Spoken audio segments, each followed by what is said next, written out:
Hey everyone, welcome to the Download Podcast, episode 55. This week, I'm joined with Colin and David again, and we're going to be talking about what we've been doing, what's on our mind, the things coming up towards the end of the year, uh, our expectation of how October is going to be, with us talking about ghost stories and horror and video games that are related to scary stuff. And we'll just see where the conversation goes. So we hope you guys enjoy. But so, how y'all been? How was y'all's weekend? Hectic. Yeah, man. It was a little crazy, but it all involved like family stuff and uh the city's got a little food trail going on, so they've got a bunch of these little punch cards with a bunch of local places, and you go and you go to each one of them. They give you like a little stamp for each one, and you can take over to the city hall and get some prizes or some shit. It's just an excuse to go and go check out some of the local eatery places. Some of them I didn't know anything about. We've been to a couple of them. They've been pretty good. Probably wind up going back. Um, been enjoying it. So other than that, yeah, just doing family stuff. So good times. Busy, but good times. Yeah. Um, of course, for me, I mean, I know this episode's going to go up the week of the 28th, but I have been, I had that week off. It was very, very relaxing. Really hard to go back to work this past Monday. Uh, but my birthday was good. We went to Gringos with Jeff, Richard, and Josh, and then we came back here, had some drinks, and played some turtles, and just watched some YouTube. It just kind of chilled. It's good to like The, hang out with the new old one or friends. the new one or Cowabunga collection? No, no, no. Shredder's Revenge, man.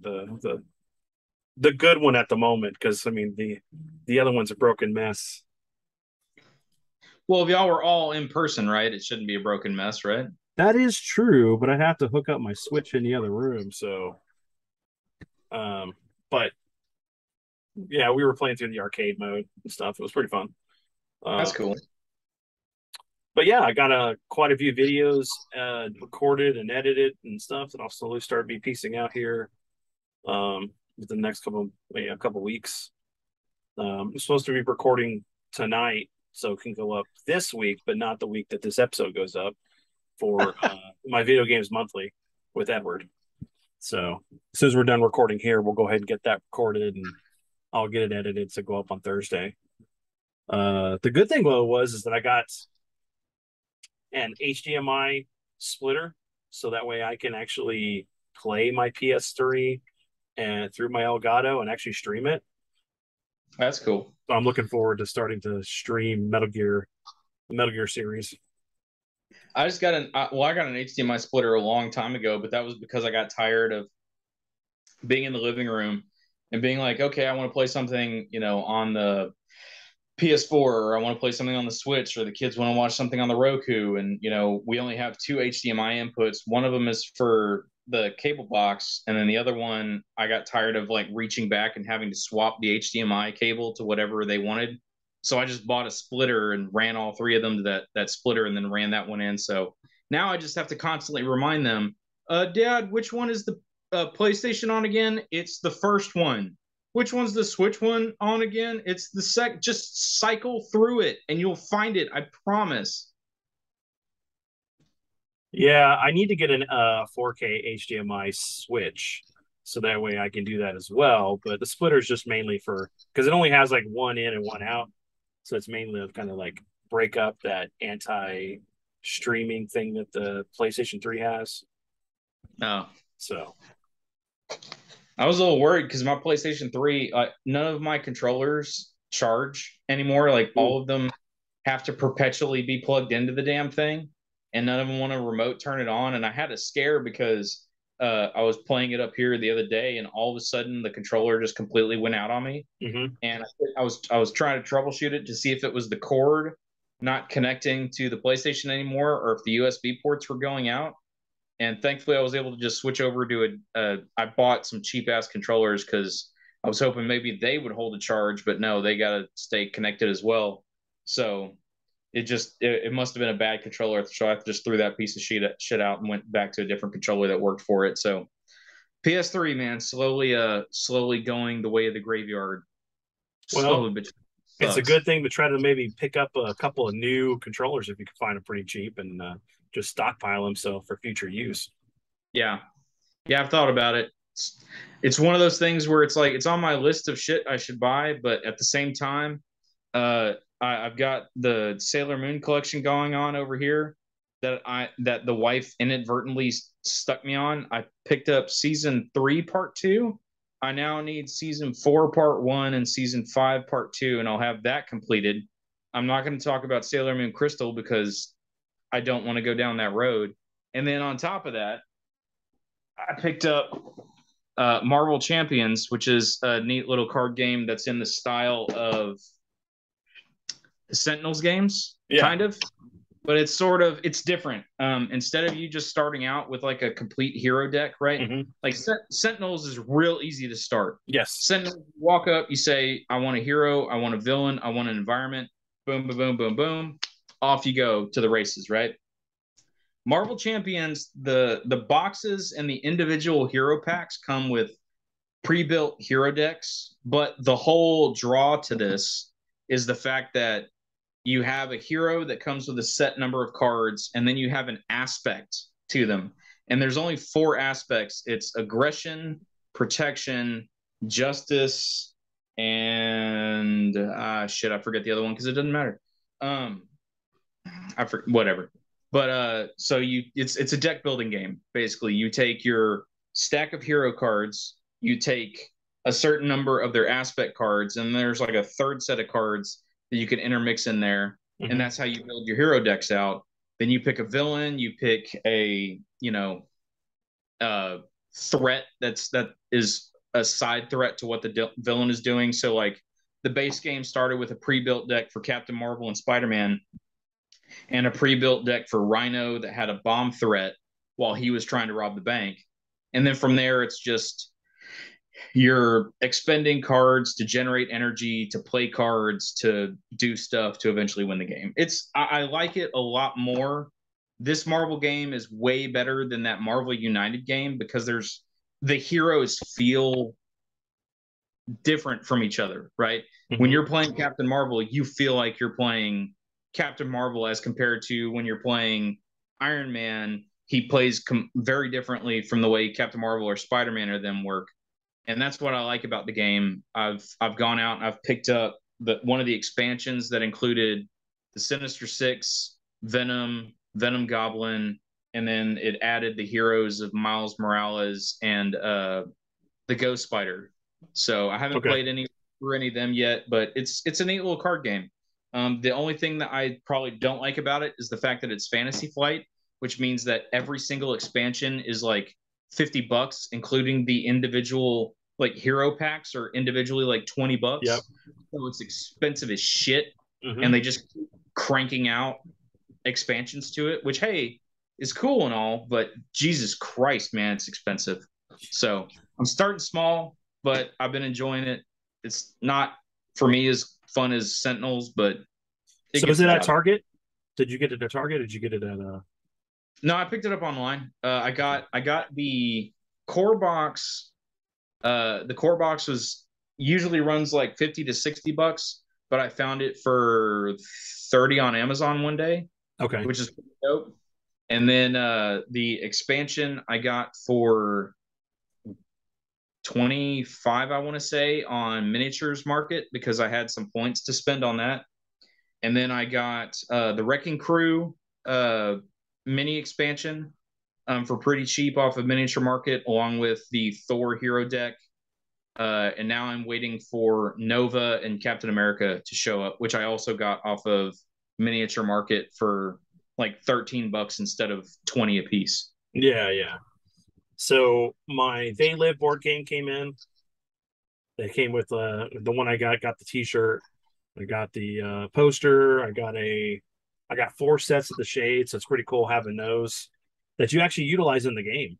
So I'm just getting ready to kind of maybe do an unboxing video, and then I'm looking at probably having the guys over in the next 2 weeks to play it.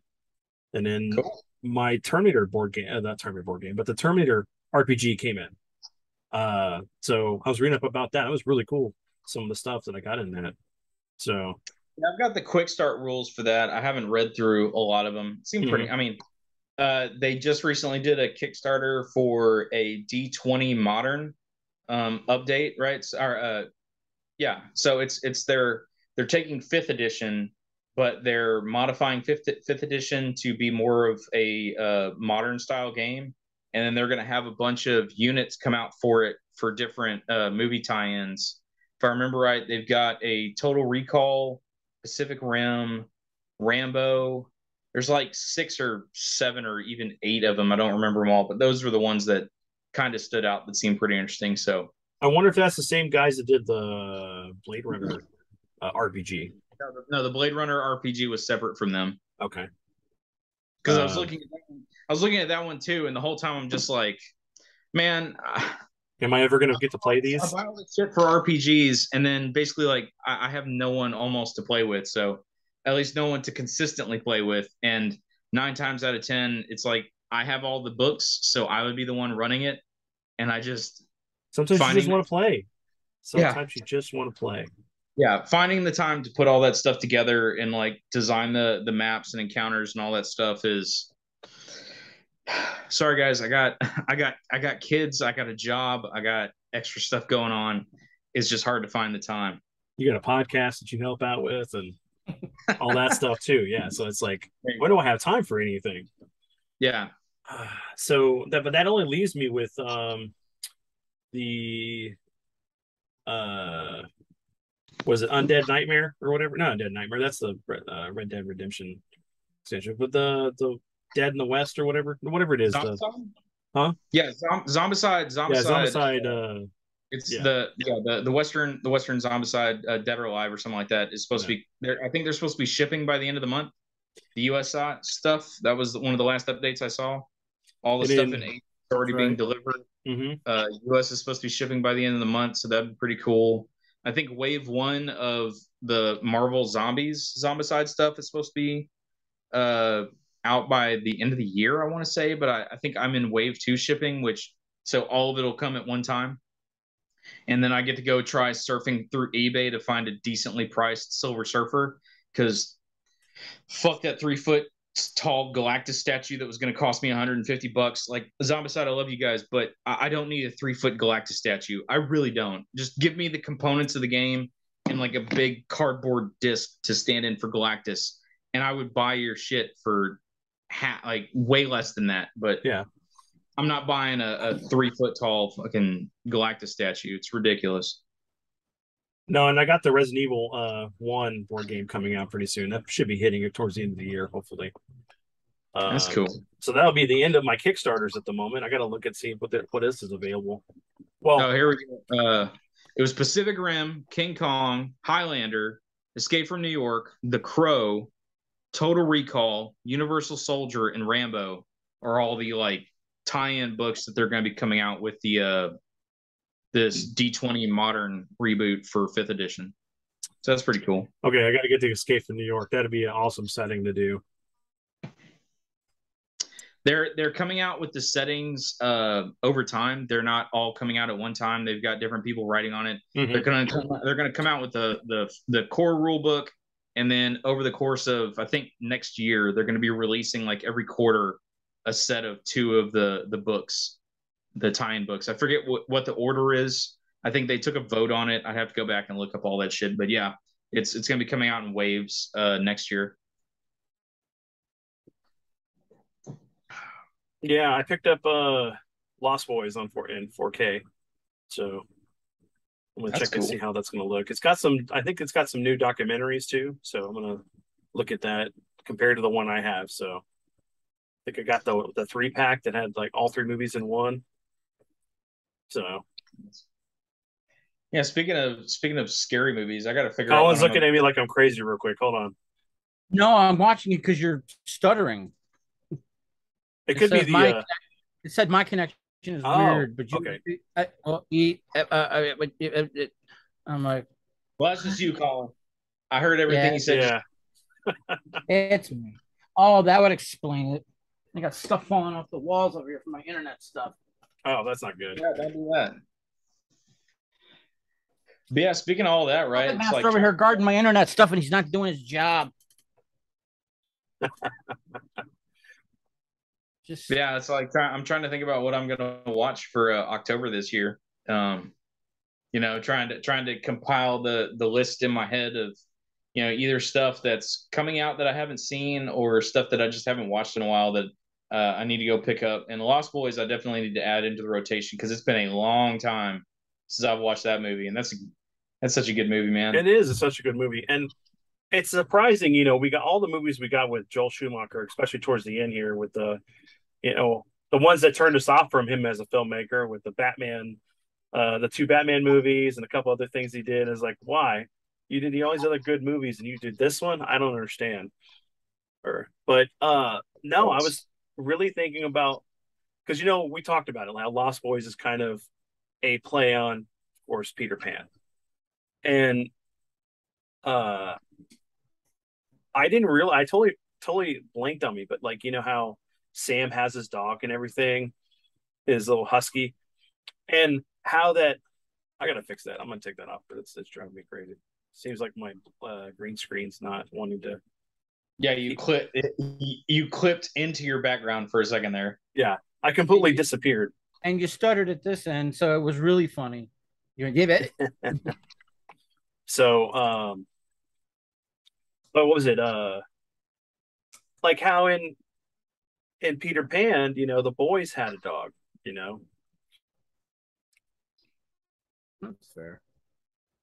Well, yeah, wait, no, Nana was the kids had a dog, Nana. Yeah, back in yeah, the real world. yeah, in the real world. But you think about it Yeah. though, it's a parallel between the fact of like that and then so you had the two boys. So I guess that makes their mother Wendy, right? Yeah. Hmm. Well, I'd have to think about this. oh, Yeah, I don't sit down and really think about the parallel. Again, I haven't watched that movie in so long. I need to watch it and think about the parallels between them. Because right now, I feel like the same as my wife was trying to tell me the other day about how a lot of the stuff in her family kind of mirrors the royal family. She's like, "Yeah, my grandmother was born around the same time as Elizabeth, this, that, and the other, and my mother was born, and blah blah blah, and this is how all this is kind of lining up, and so died in this year, which was the same." I'm like, "Babe, I love you so much, but nothing about you or your family has anything to do with the royal family. It's fine. It's fine. Just I'm glad that you're putting yeah, your mind is putting together these weird pieces that seem to line up with it. But do you know how many other people have children the same age as this person and people that died the same year as that person and all that lining up? Yeah, the It's parallels are yeah, exactly. Um, there's weird congruencies out there with everyone, and it's fun whenever you realize when stuff like that lines up. But I'm like, it has no deeper meaning, babe. It's fine. yeah, we did have the Queen just pass not too long ago, and you know, my wife has been. Of course, we had the funeral yesterday I don't know. officially. I So think I official. don't either. I mean, it's you know, it's a thing. I mean, I don't. I'm not gonna look nothing against anybody's leader passing, but it's like, unfortunately, I got all this weird shit. they're not even a leader. It's just a figurehead. I It's know it just is a figurehead. Yes, it is. so yeah. That is Like true. for all of the people who are out there that care, right? It's like yes, there's a loss of life. To think of what was the author, John Donne, right? Who said, "I am not. We are not an island unto ourselves." That I'm horribly misquoting it, so I'll just paraphrase. But basically, it was No he man's wrote an island under a himself. series of meditations because he thought he was dying. And a portion of it, he goes into how, you know, no man is an island unto himself. And that, which is a very famous quote from those meditations, which is the devotions upon emergent occasion, if I remember right.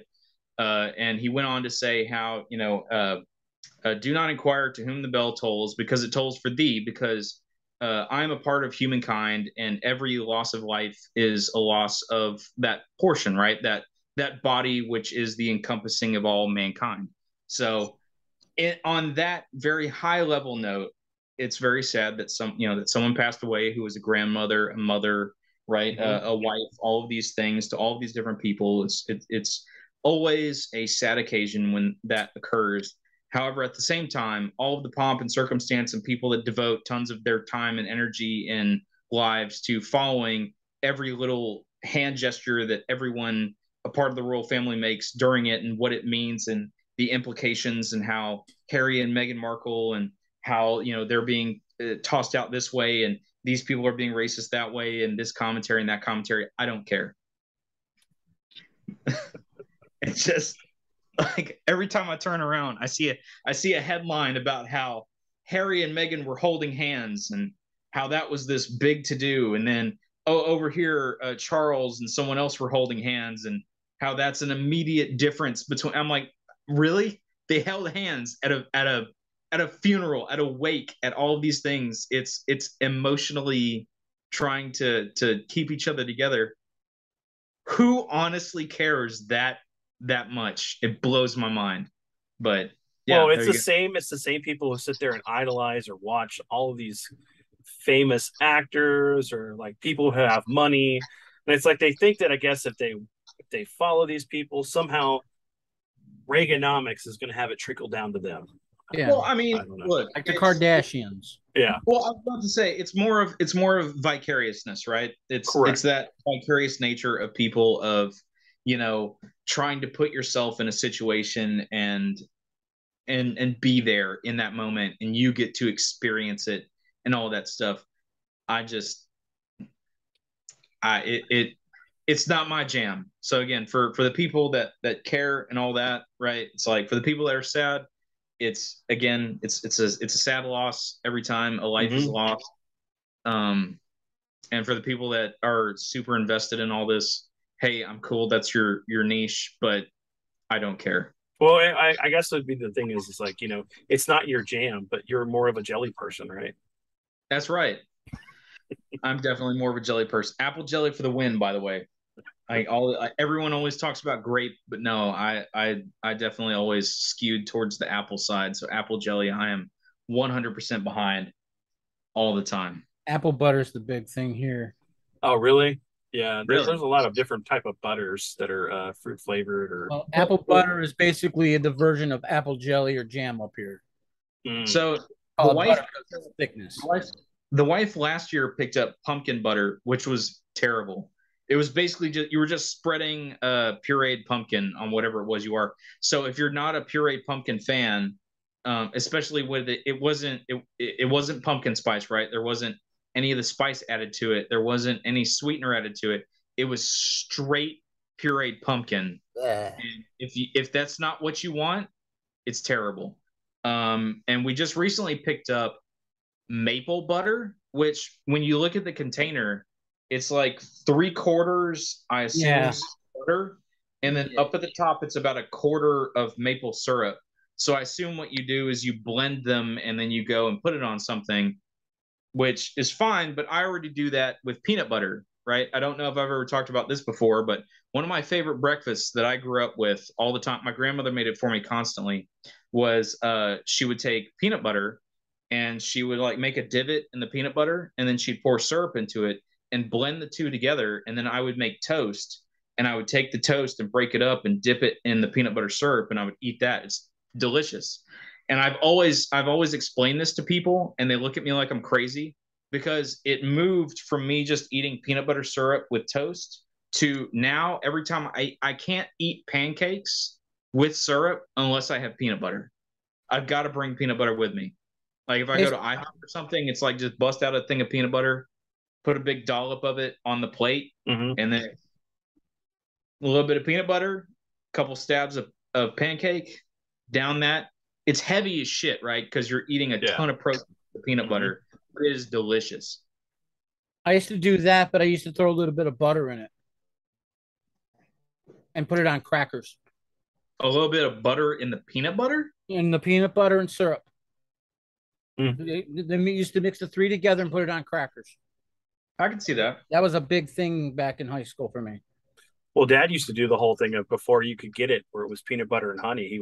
He'd mix honey into the peanut butter, or he would do the whole thing of taking he would just pour a bunch of peanut butter and a bunch of jelly into a bowl, mix it up, and that's how we would have our peanut butter jelly sandwiches, which is the mixture. Right. See, I never got into that. It was always just peanut butter and syrup is where I went. And then of course they came out with all the peanut butter and jelly in the container itself, right? Yeah. And all that. I never went for that. I don't know. It was never something I tried. It was always just peanut butter syrup. So And then Ray, when he was living with us and stuff, we were helping him out. He would always do like just toast and peanut butter. That was his breakfast every morning. I'm like, okay, hey, it works. yeah. So the one thing that I've been tempted to see if it would work. So, you know, like with basketball players, the big thing that they do is peanut butter and jelly sandwiches, right? And they do all kinds of variations of peanut butter jelly sandwiches. And I've thought about it, and everybody always talks about how syrup and bacon go together and peanut butter and bananas go together. So I haven't quite gotten around to doing this horrible Frankenstein yet, but I've debated in my brain, what if I made peanut butter syrup and I made bacon and I cut up some bananas and I put all of that into a sandwich and tried eating that. All right, you're gonna have to film yourself if you do. That's gonna be a fun short. Yeah. Or what you could do is you could take, you take banana, you kind of slice it in like fours, and then wrap it or put peanut butter on it, then wrap bacon on it, bake it, and see how that comes out. Yeah, and then have the syrup as a sauce over it. Yeah. There you go. Or you could just say screw it and deep fry the whole thing. Yeah, that's true. You can just batter it and make a giant sausage on a stick with it. you could crush up graham crackers and stuff, and that's your breading. Just show up to the local state fair and be like, "Hey guys, I need you to fry this for me. Yeah. Just deep fry it for me, please." Yeah, and we'll see how that goes. Yeah, I don't know, but it's like I need the sandwich part of which I guess deep frying it, right? If I batter it, yeah, and then that's kind of the sandwich component to it. Mm-hmm. Especially if you do it in a pancake batter. Oh, or you could do like a pancake batter, or you could do like the French toast mix is your wet component. The egg, milk with the cinnamon, sugar, and all that stuff. Now we're getting a little. Now we're starting to get too many. Like first we gotta dry run this with the sandwich, right? Yes. You gotta see if the components even come together at all, right? If you take a bite into it and you're like, you know what, this could use with a little bit of the sweetness of pancake batter. And then if you try that and you're like, you know what would really kick this off? Like what you're saying, right? The French toast side of it. So it'll take some engineering. It'll take a little bit of adjustments and some testing, but we'll get there. We'll see how it goes. We'll definitely create the next IHOP item. It's the stuffed French toast. That's right. Banana peanut butter wrapped with bacon or wrapped in bacon. IHOP. This is patent pending. All right, y'all. Don't be adding this to your menu just yet. Yeah, let us come up with it first, and then you can come talk to us about possibly leasing the idea. Right.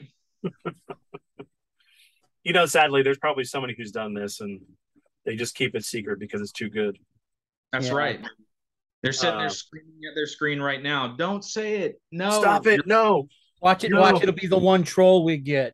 Or he's screaming at us, you sons of bitches. This will be the first video that gets copyright struck or something because, hey, man, I came up with this like 10 years ago. And he's already filed it with the patent office. Yeah. And that's why I never used it because they don't want to pay him. It's like, sorry, guys. This episode had to be cut in half because of the discussion of a new food item, and the only way to be able to watch it, is maybe if you sign up for my Patreon, which I haven't done at all. There you go. No word. It's kind of like thinking of sandwiches. I know we're going completely off the rails right now. No, I love talking about sandwiches. Let's do this. The one sandwich that I tried one time. So there's a oh god, I don't even remember the name of the place. There's a burger place that they've got it's Bernie's Burger Bus. I think that was the name of it. Yeah. And they have various school, type menu items. They have one of the what? Various what items? They have various like school themed menu items. I thought you said something else entirely, and I would be like, no. Sorry. No. So like they have like the detention, right, or the substitute or stuff like that. Okay. Of their burgers, and I think it's the detention is a burger that is it's a huge burger, but the more important part about it is that the buns of the burger are bacon grilled cheese sandwiches. So you have bacon grilled cheese sandwich, Uh-huh. like a ton of Oh vegetables, yeah. like an obnoxious amount of vegetables, patty, some other bullshit, and then bacon Another grilled sandwich. cheese. Yeah, we have a So place up here called Friendlies that did something like that. okay. And I've made it here at home. Well, yeah, I was about to say, one Fourth of July, I decided, you know what? To celebrate freedom, I'm gonna make myself the biggest burger I can and sandwich it between two bacon grilled cheeses. One of which was a jalapeno bacon grilled cheese, and I ate. Nice. Oh no, one of them was a jalapeno bacon grilled cheese, and the other one was a grilled cheese, but I also put chorizo in it. Mm-hmm. It was the greasiest thing I've ever eaten in my entire life, and I felt like dog shit for the rest of the day into the next day. But man, was it good going down. So did you drink a lot of water to help break up all that oil, or No, no, you just no. let it run, let it saturate in your body? That's right. All right. No, because it was the 4th of July. It's the 4th of July. You don't drink water on the 4th of July. You drink literally everything but water on the 4th of July. Yeah, other than the ice that you have in your drink, if you have something like that. Right. You All know, right, real quick. Speaking of stuff going down the wrong way, one of the things that I did recently was they opened up a Popeyes in Oswego, which is about 12 miles from here. And from before, we had to go like 40 minutes to get to one, but now it's like 15 minutes tops. And we ordered this crazy amount of food, and I got 2 pieces of it, even out of a 16-piece meal, because my kids just devoured it. I think they even ate the bones. Okay, there was nothing left. But of course, it talked to me all night. I ripped ass one time, and I smelled Popeyes in my bedroom. Oh, It was rough, and it was like walking into that Popeyes, man. It's just one person, and the whole room smells like Popeyes. it's a collective household doing it at the same time, so it's like No, it was just me because our room is pretty isolated from the rest of the house. In fact, we had 2 guys out here using chainsaws cutting up trees, and we didn't hear them out there. And one of the boys had to come out and said, "Hey, there's a guy out there in a sun hat cutting up trees." We had no clue. So no, our room is pretty isolated. So when I rip ass in there like that, it stays put and it just fogs up the whole room real good. oh man. Oh, so yeah, I was like, how is she not waking up from this? It's like Popeye's chicken everywhere. Oh, and I just had Popeyes for lunch yesterday because I just wanted some chicken, and sadly it was I got the 5 chicken strip meal. And you know how Popeyes had brought back the Cajun rice. I was like, hell yeah, finally. And unfortunately, they were like, we're out of Cajun rice. What? How are you out of it? Yeah. And then so I had that for my lunch dinner because I had a late lunch. Yeah. We did the 16-piece meal, the 12-piece tenders, and we got 2 the mashed potatoes and gravy, and the Cajun fries and biscuits.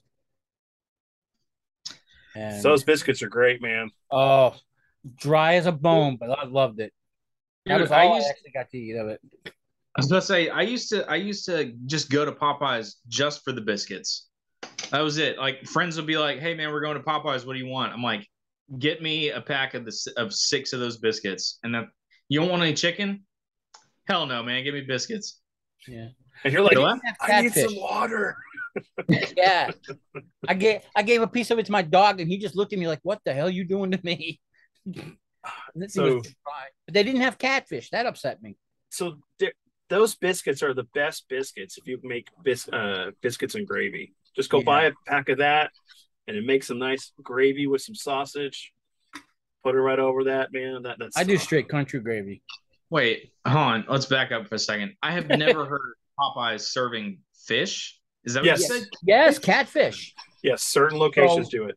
For a long time, I was able to get catfish at any Popeyes I went to. Let's say I have been to many a Popeyes, and not a single one have I found that serves catfish. They did catfish nuggets. The first time I ever found fish at a chicken place like that was when I went to a Chicken Express for the first time. Like I had never been to a Chicken Express before in my life.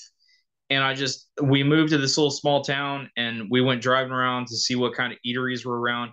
and all of a sudden I see a Chicken Express. I'm like, what the hell is this? And so we go into the Chicken Express. I'm like, oh, okay, this is pretty good. And I see they have fish. So we get a thing of chicken, we get a thing of fish, and their gravy is badass. I don't know if it's just the location that we got, whatever. I love their white gravy. It's fantastic. And like a complete and total degenerate, I took some of their fried fish and I dipped it in the gravy. I'm done, man. Yeah. I'm done. Every time we go there, the wife asks me, "What do you want?" I'm like, "Get me the chicken and get me the fish and get me the gravy, and I'm good." I don't know why. I don't know what flavor combination is going on there, but I will dip that fish in that gravy, and it's fantastic.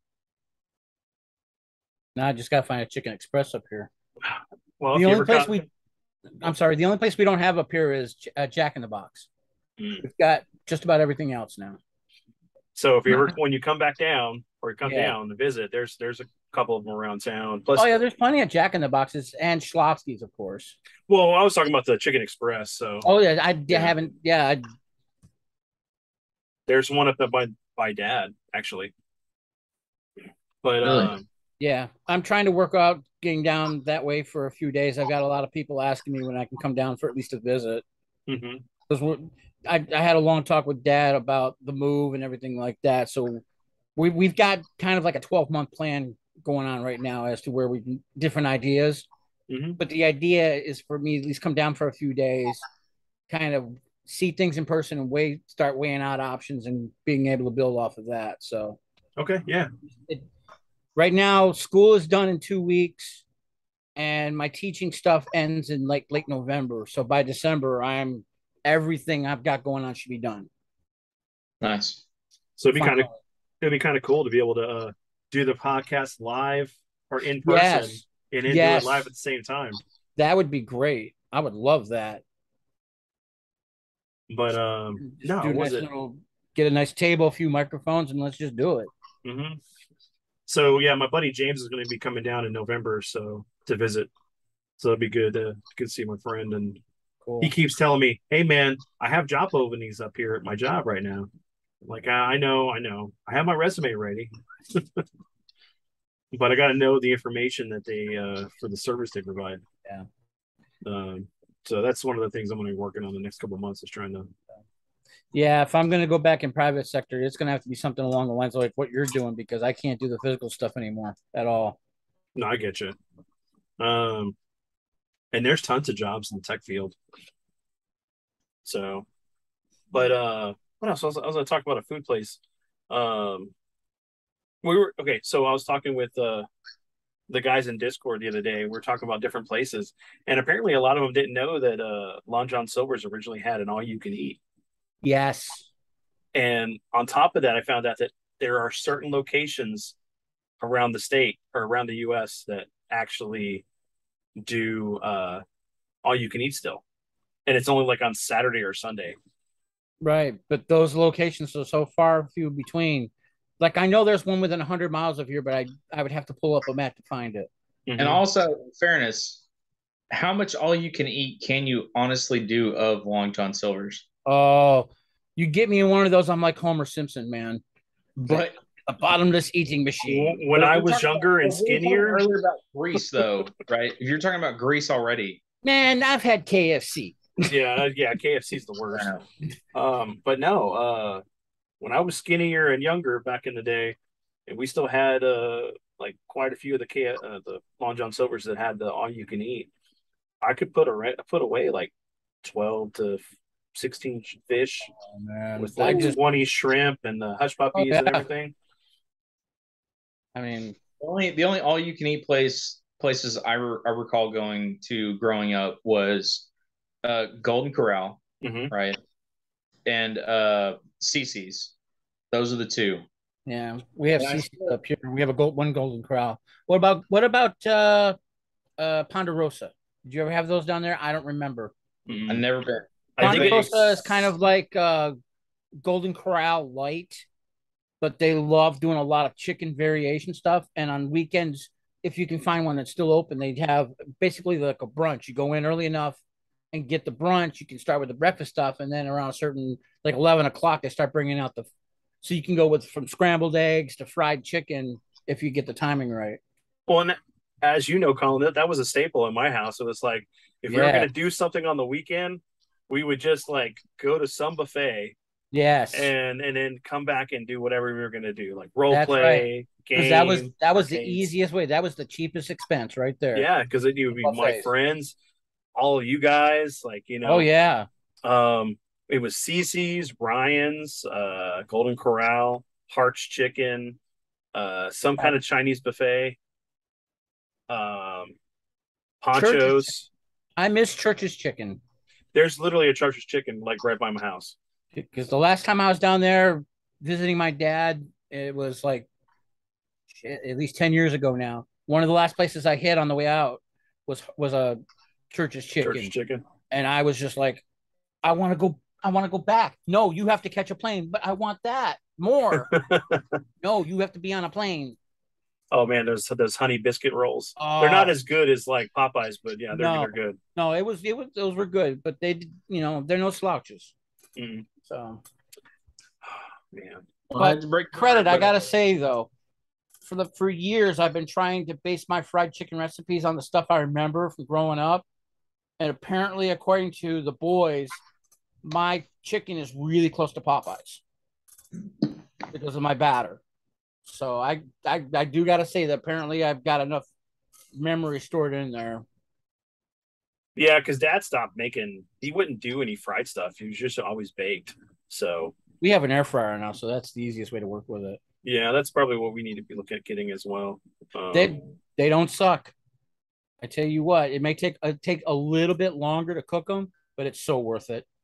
Why can't because I can't stand like putting anything in the microwave unless I'm just like heating something up that we've already had Right. before, leftovers, because it just doesn't taste right. So I'll pop out my toaster or my toaster oven and just toast stuff that way because I want that nice crisp, And with air fryers, crunch. you can do that, Hmm. and you can fully adjust the time and the temperature on them. And no, it's we have two, but only one works completely. And I was told recently we were be giving another one, and we're like, yeah, bring it. We love them. Yeah, because we had like tonight. We normally do like we'll get some Chapel Hill sausage. It's probably either the beef or the pork venison one, and Right. then we'll slice that up with some bell pepper, onion, a little bit of garlic, saute all that together, and then like have some kind of mixed veggies and some starch. And Nice. that usually goes hard for us.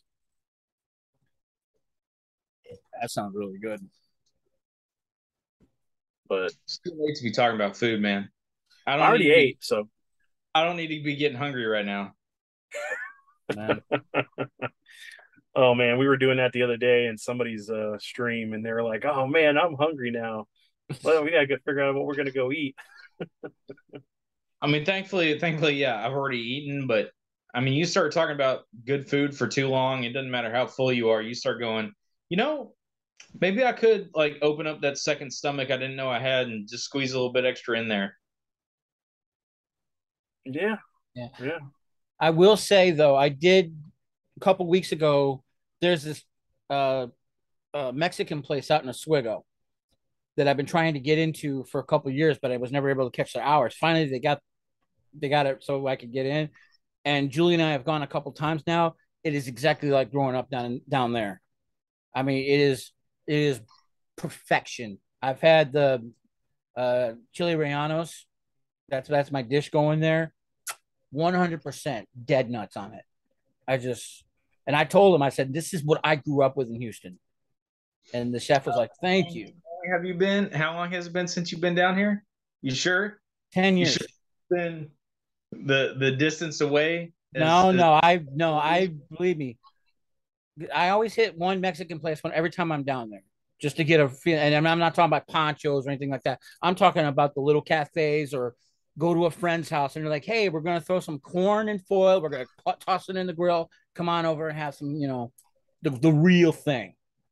This is not like Taco Bell type shit. This is the real deal. Sit Nice. down, you pay $20 for two people or less, and you get these huge platters of all this wonderful food.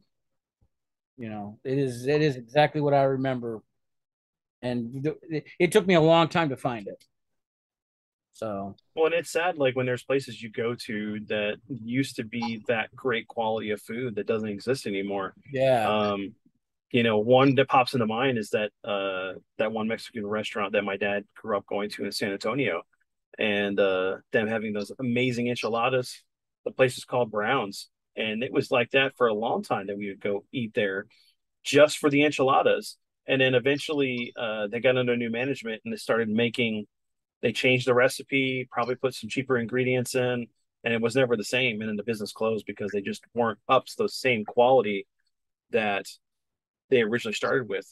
Because I remember talking to the lady because like she was there, I think when I was a kid, and I took Anna there 2 times. So the times we went to San Antonio, and the last time we went, it was just horrible. She was already gone. She thinks she left, but it's it's sad because they would literally have guys coming from across the country to get food. They would have it vacuum sealed and shipped to their home so they could have it yeah. anytime they wanted it. And it's just a change. And this I is mean, long before COVID happened. it's a change. It's people coming in with more of a corporate mindset, right? Than the actual passion for, the food, for the craft, for all that. It's just like, once you have that name recognition, right? And someone, and you're just, it's not that, you don't want to do it anymore. It's just maybe it's too taxing on you. You're getting up Yeah. there and it's that time.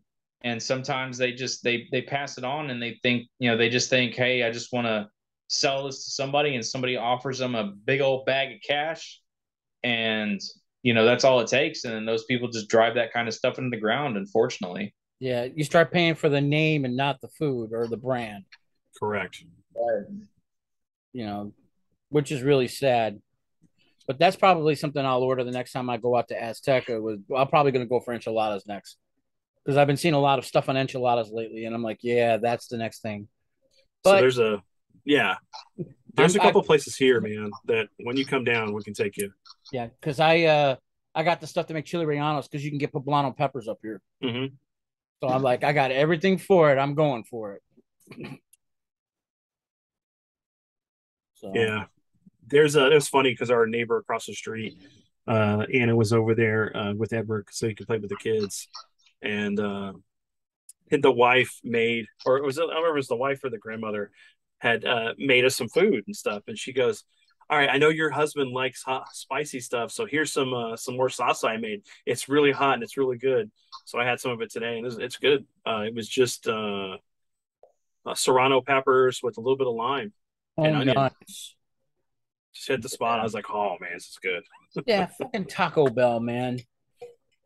I took Julie to Taco Bell because she can't normally do the spicy stuff, so we didn't get anything from Popeyes, but she wanted to try a bite.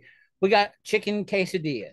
Okay, really hard to screw up a chicken quesadilla, but Taco Bell found a way by putting some kind of condensed chili sauce. It's like the chili packet seasoning you put into soups and stuff around the outer edges of it. So you're going along, all of a sudden you hit this pocket of spice. This goo of chili powder.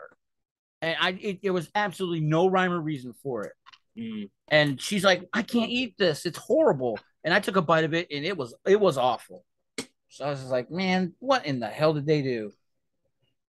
Yeah. It's like, well, yeah, we'll give you back your Mexican pizza, but you're going to have to deal with it this way. Bastards. So on a side note, let's see, the trailer for Hellraiser, the new one, it's going to be on Hulu, released today as far as when this episode is being recorded. What are your thoughts, guys? I'll give the first episode a try. I was about to say, Colin, you literally just watched it before we fired this up. So what are your I'll give the first episode a try. I will give it the benefit of the doubt. Is it going to be an episode or going to be a movie, David? Do you know? No, I think it's a series. Is it a series? I thought it was a series. I think it's a straight up movie.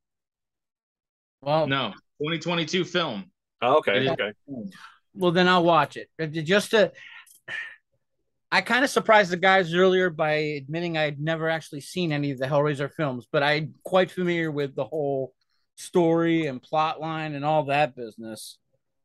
So, Yeah, I mean, and I'm fine with the gender switching and the female protagonist or antagonist or whatever you know, whatever affirmation title they get now. So, but and I'm fine with that. But the other main character who starts the whole thing off, he just looks like a Pattinson wannabe, and I'm really hoping that it just it just was so wrong. It just it was almost like trying to watch Twilight, which I never was able to do. I'm looking at this guy and I'm like, no, but no, see, they got rid of you in 2010. Go away. see, I don't know that that's the main that's actually a main character. That you're talking about the guy that first showed up to solve the puzzle box. Yeah. Yeah, obviously he plays an important part I of mean, it. No, it looks like that man gets ripped apart. Yeah. I mean, I hope he does. he's getting so like that. The trailer was good. It didn't blow me away, right? It didn't like really draw me in to be like super excited about Yeah. the movie. They're definitely going a very different direction with it, right? I mean, Yes. all kinds of stuff. It looks like they're going to be going to hell, right? Because you saw the weird, crazy black, uh, like diamond looking thing. What was it called? Was it called Legion? I don't know. I don't remember. It's been a while. From the second movie, right? The big bad that like governs over and rules hell, right? Descending down out of the clouds in the sky. It was kind of like they're clearly not just doing a 1-to-1 remake of the original. I don't know if they're taking the story of the original and the second and kind of blending them together because it didn't even seem like that. It seems like a completely different story that It just seems so like a happens. fresh overhaul to me. Yeah, it Mhm. looks like a completely fresh overhaul, which is really good, right? It's like I don't, I don't want to just see them do a remake of the original, right? No one, it's that story's been told, great, good. I don't care. Let's tell something with a little bit more of a different style to it, which is where them changing up the way Pinhead and all that is. I'm interested to see that take on the character because technically speaking anybody could have been turned into Pinhead, right? Yeah. Yeah. They are a person that gets turned into a Cenobite. So that Cenobite could be anybody. Yeah.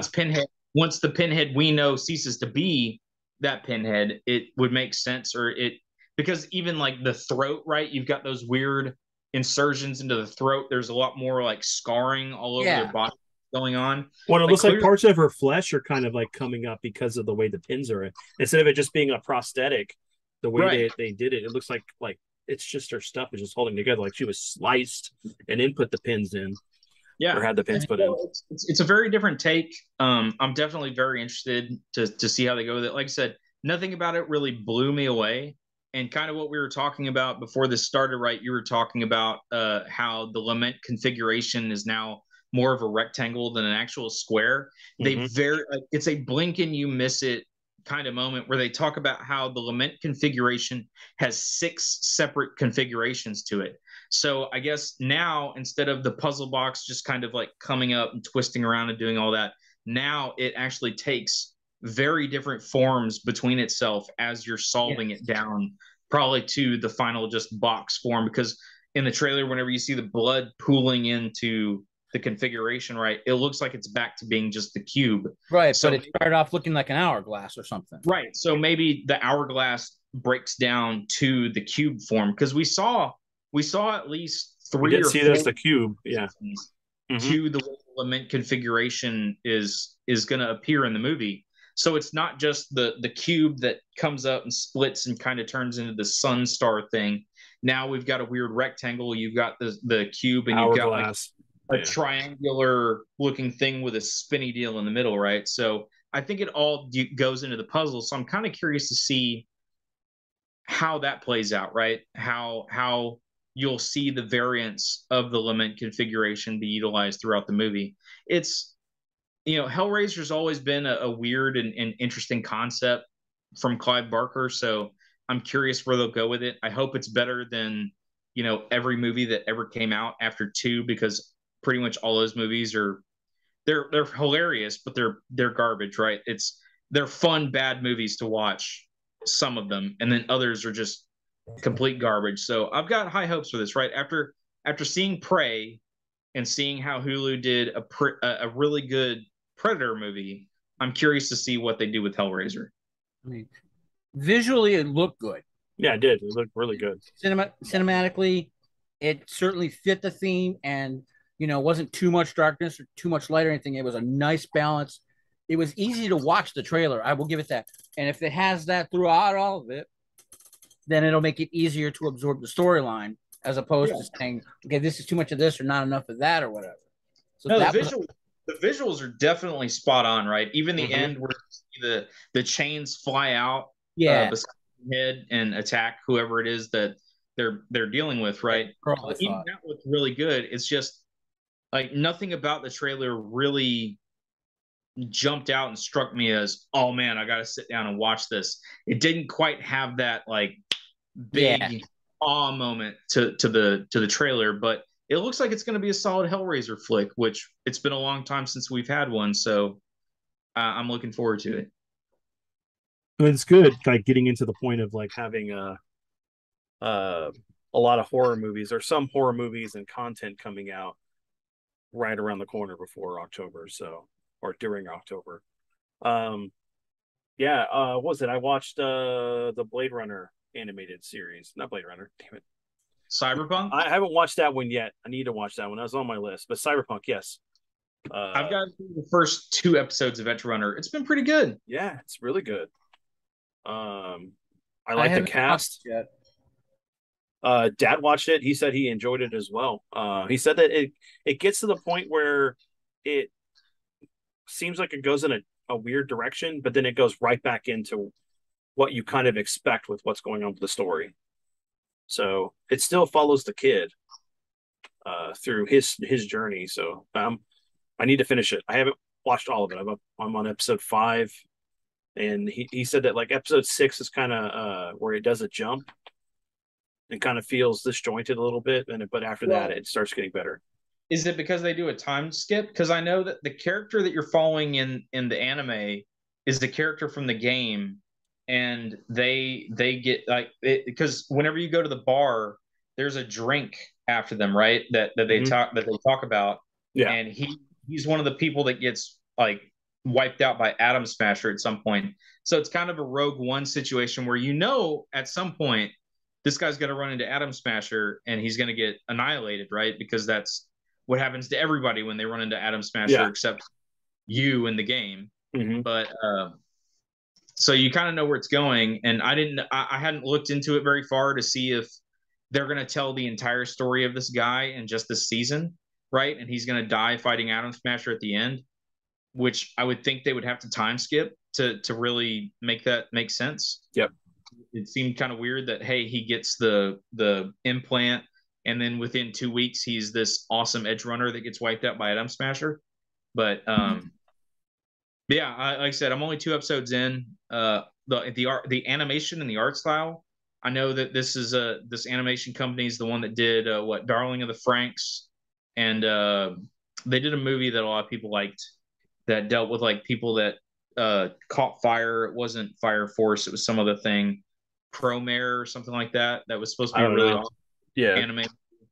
I haven't seen that one, but I love their animation style. The animation that they do is fantastic. It looks great, and some of the voice acting is a little weird, but overall though, no, it for it being Cyberpunk 2077, a game I haven't touched since I beat it like a week after it came out, it's kind of making me want to go back and run back through that world again, right? It's really, and then the fact that they just recently announced that they're going to be coming out with DLC for that game finally. Been how long now? But they're finally going to come out with DLC for it. So I mean, that's kind of cool. And I don't know, man. It's actually got me kind of hyped for that world. So that's a good on them. So there was quite a bit of stuff that was announced at the Tokyo Game Show. That's why we got the Nintendo Direct and Sony State of Play.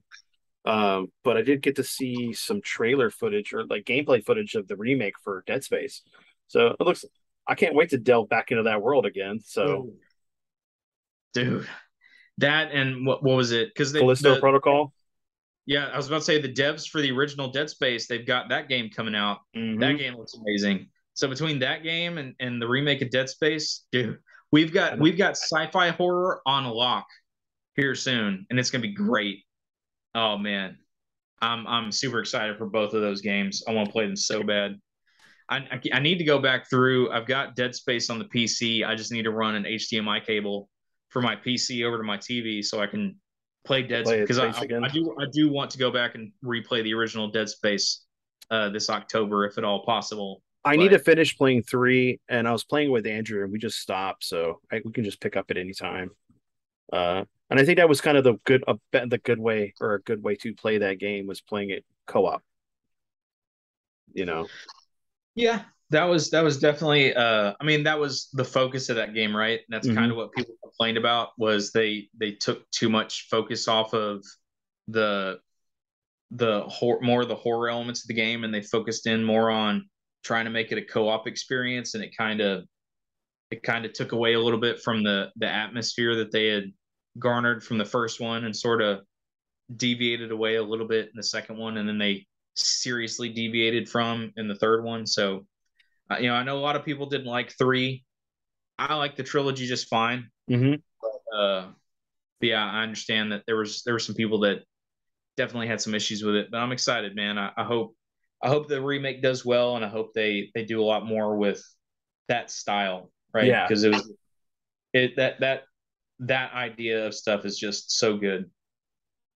well, and then because it was 2 with the whole eye puzzle where you had to like literally look at that thing, and that messed with people so much.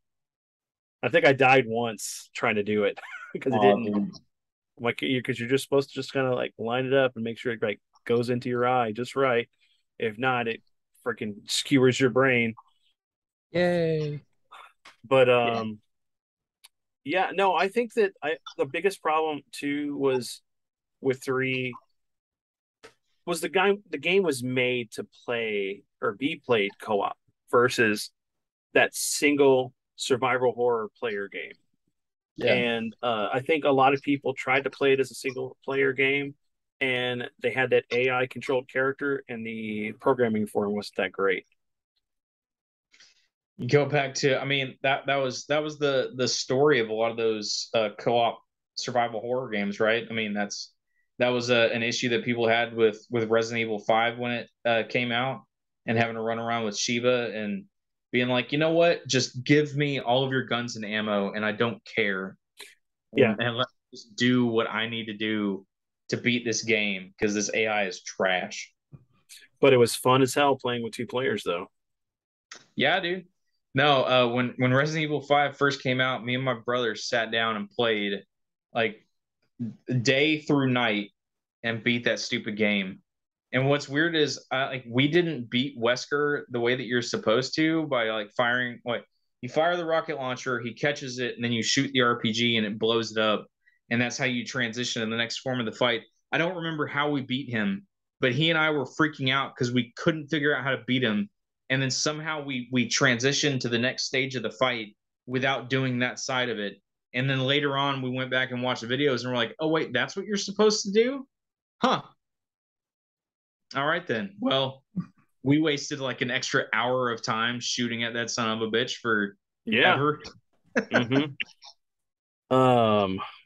But yeah, so I finished Ghostwire Tokyo. Really, really enjoyed it. I'd like to see it continue with like another mythos, like of a different country, like something happening where you're dealing with a different time of mystical arts. Yeah. But I really enjoyed it. The characters are great. I love the banter between KK and the main character. Uh, Traversing Tokyo was fun. I thought the monsters designs were great, and it was cool watching you play it too. Yeah, I got into it just watching you play, and I was just, you know, there's so much to do, and I just love the ambiance. I love the visual look and style of this game. but you could definitely tell the influence from it was the same studio that did Evil Within 1 and 2. So, because there's moments where you're walking through and like the corruption's really bad in the building, and you just start seeing pictures and different things move, trash cans blocking your way. And that's very reminiscent of Evil Within, the first two games. So I think this would be a good trilogy for them if they wanted to do it, or a series where they just go back and forth between, like, maybe London, England, or America with something, just that mythology of having a person that goes around using different types of artifacts and magic to confront evil beings and things. Yeah. So that'd be kind of cool. Yeah. Yeah. It's another on the list to eventually get around to. Yeah, it's good, man. You need to check it out. It was as interesting to watch as it was just being able. I could never play the game because it just all the weird stuff you have to do and everything. I'm not that coordinated. Plus, I'd be like, "Oh, look at what that thing's doing up there, and look over there at that thing." And so I sat in and watched him play when he had it up online, and that's what I like to do. Is for things like that where I know you're going to get fully immersed into it, I like to be able to sit back and watch it. Yeah, like Julie plays a lot of those kinds of games, and she's a crack addict. I mean, she's really good with it, mm-hmm. and I just sit back and watch her go. So, and that was the same thing with watching you, because it was just visually, overall, I got drawn in. I mean, like that. So yeah, seeing more of it would be fantastic. So there's a visual novel game that got released. That's a prequel that follows KK, and it up to the events before the game kind of starts. That's cool. Yeah, and I got to play through that. But So in terms of like weird, creepy-ish games, I think this October the game I'm going to try and sit down and play through and beat is because I've heard tons about it. I've never really sat down and played it. It was a free game for the PlayStation month, one month, and so I've got it sitting on the system, and that's Setsuna, right? The Nordic, you're psychotic and you're playing like a person who's having a mental break, and you're traveling through the underworld trying to. I don't know the full story of the game. I just know that there's a ton of people that talk really highly of it. It was done by a kind of indie studio. I know they're coming out with a Setsuna 2, but I think it's an Xbox exclusive if I remember right. Mm-hmm. The first one was multi-platform, so I was gonna play through it on the PlayStation and get through it and see what all the hype was about. I've just been trying to find a good time to really sink my teeth into it. Yeah, there's definitely some horror games that I want to be able to play, especially for streaming for next month. I gotta figure out what I want to do, but I know that we probably need to start sometime maybe this weekend. If you guys are available, I'll talk to my dad to go ahead and start recording the ghost stories and stuff like that, so we can have those podcasts ready to go for next month. Yeah. Since once this one ends, it'll be the end of September at that time. So, and I know that, Colin, if you're down, we could still do some of your investigations if you want to do that. Some of the things you can cover. Okay. Yeah. I'll go through and I'll see how much of what I can. I mean, I should be able to put enough together for at least one episode. Yeah. It might sound a little disjointed, but I think I can make it work. Okay, because I know that I'm going to get Amber on because she wants to tell some of her ghost stories. Dad will be on a couple of these episodes. I think when we do our I think we're going to do a episode on like our favorite horror movies and stuff, and then maybe end it with like our top 5 horror movie recommendations that are probably not well known or deserve more love. Yeah. Pretty close to the time that this episode comes out, Halloween Ends comes out, if I remember right, or within a couple weeks. Is it the 1st of October or I don't know. It's like early to mid October, so it's like within 2 weeks of it or something. I was about to say, I know that Carpenter just recently released the soundtrack for it. Yes, yes, he did. So I so heard I that he might be doing another movie too, or two movies Really? after this. Yeah. Yeah, just I thought he was just these are just enjoying three life, movies. making music with his sons and playing video games and cashing all those royalty checks. Jeez. Um. I would love to see what kind of video game he would come up with. Release date October 14th for Halloween Ends. Okay, yeah. So it'll be roughly about the time we record the episode after this one. I, I hope it's better than this than that last one because like That yeah, the Halloween Kills. Yeah, that was dude, rough to get through at the end. That was really dude, rough to get through at the end. it was such a weird disjointed mess. Yeah. Well, up until the whole thing in the hospital where he started getting everybody going about Michael's this and Michael's that and going and trying to get the whole town after him. Up until that point, it felt like a good Halloween movie. But that whole we got to get the whole town, Evil we can dies do this tonight. number. Yeah. Evil dies tonight. Evil dies tonight. Yeah, that Evil was just Okay. So here's the movie. They go, all right, we brought somebody in to take this guy out. He's he's military. He's well trained, and it's Snake Plissken. But he's it's just before he leaves the military because it's this is in the past. like Snake Plissken at like 20 and he's already grizzled. Yeah. He's already got the eye patch. Turns out he got the eye patch when he was like 7. Or this movie could be the reason why he gets the eye patch. There you go.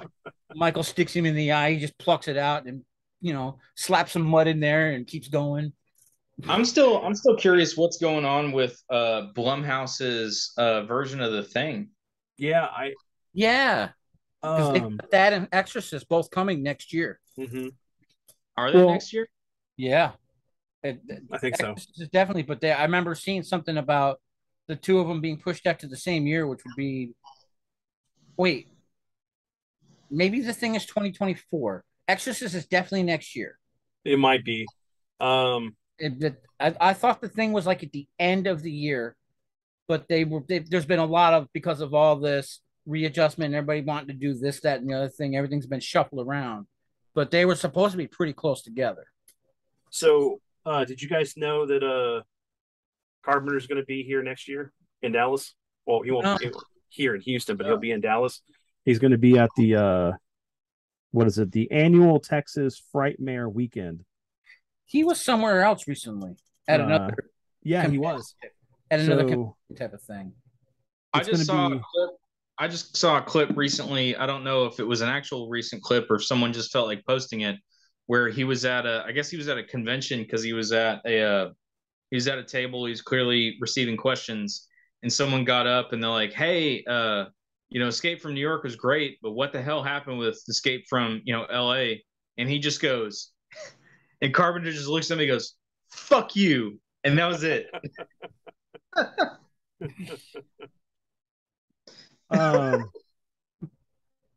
So let me see. So it's going to be May 26th to the 28th, 2020 at the Irving Convention Center in 2020 or 2023? 2023. Sorry. Okay. Yeah. I was going to be like, I'm sorry.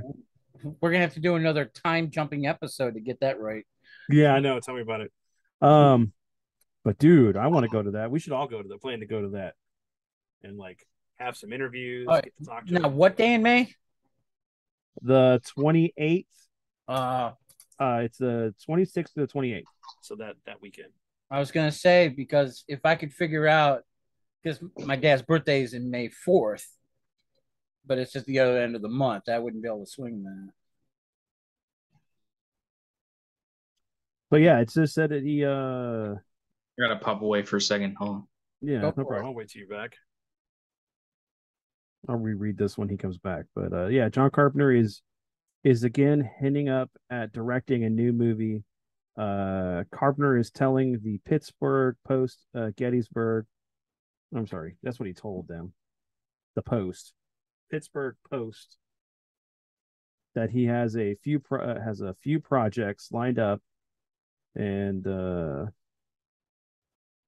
that he's involved in with his. He's going to be writing, directing, and composing. Good.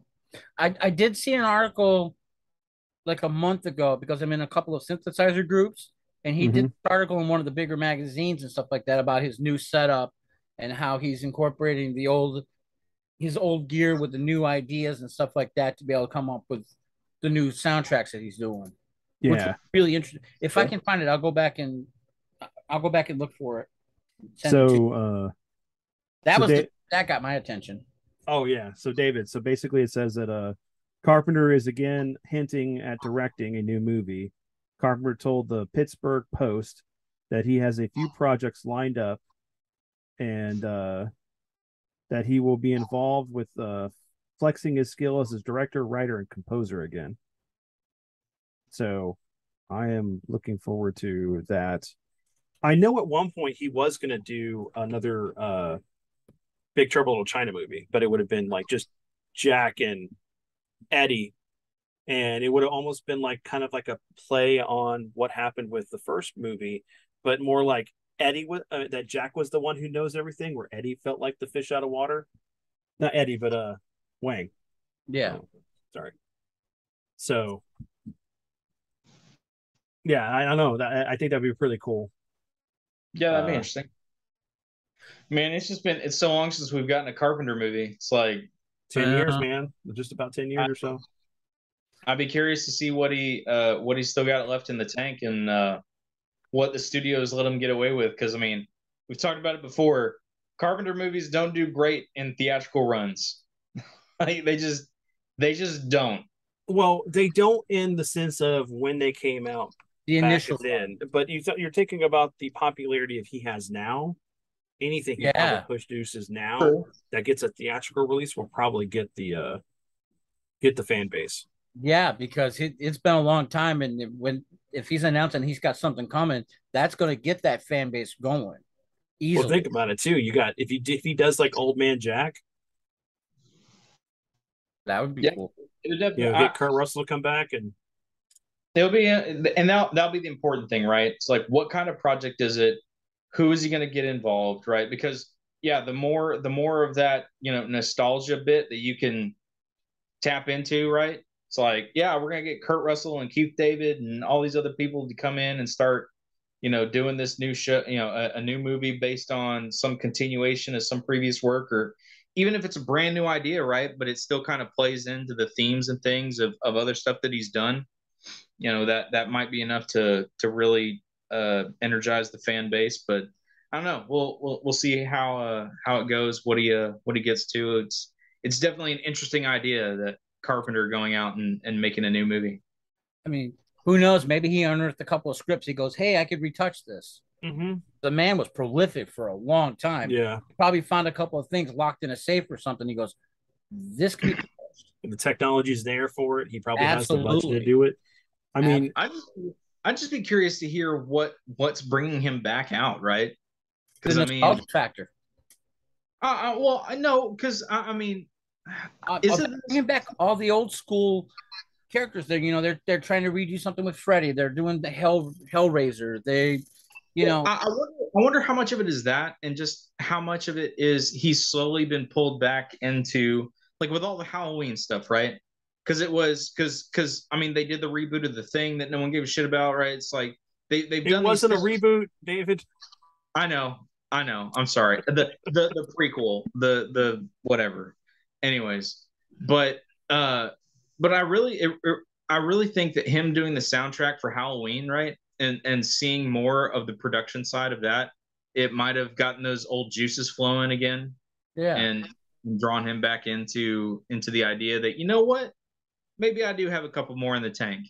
Maybe there aren't any video games I'm interested in playing coming out here recently, and I can make music of my son for my movie, right? And do that. So it would be good to see him do like another apocalypse type movie. Like he has his apocalypse trilogy. Yeah. With The Thing, Prince of Darkness, and In the Mouth of Madness. So even with that, he touched Alien. He did spiritual or biblical, and then Cthulhu. So what other kind of like end of the world scenario could he come up with that would be kind of really cool? Um, you know, horror themed movie. Yeah, I mean, like I said, it'll be interesting to see where he goes with it, right, and what he decides to do. Yeah. All right. One movie I want to bring up when we're talking about long lost sequels and something coming back. I want to talk about the fact that they announced at the beginning of the week that they're doing a Constantine 2 with Keanu Reeves. Mm-hmm. With Francis or whatever his name is, there's the director of the first one. Mm-hmm. They're bringing back the two main people, and then they're gonna go with that. And that's a result of them scrapping everything J.J. Abrams is doing. Yeah, which is good. Aren't they J.J. Abrams is on the producer list for the second Constantine movie. So, and that's kind of where I was confused. I didn't read a whole lot of information on it. So, is this the Constantine movie that J.J. Abrams is going to do? No. No. So this is something completely different. Oh no, this is a direct sequel to the first one with Keanu Reeves. And I mean, Abrams he got tacked on. That's a seriously underrated movie for a lot of stuff, right? That one, it was good. It was good.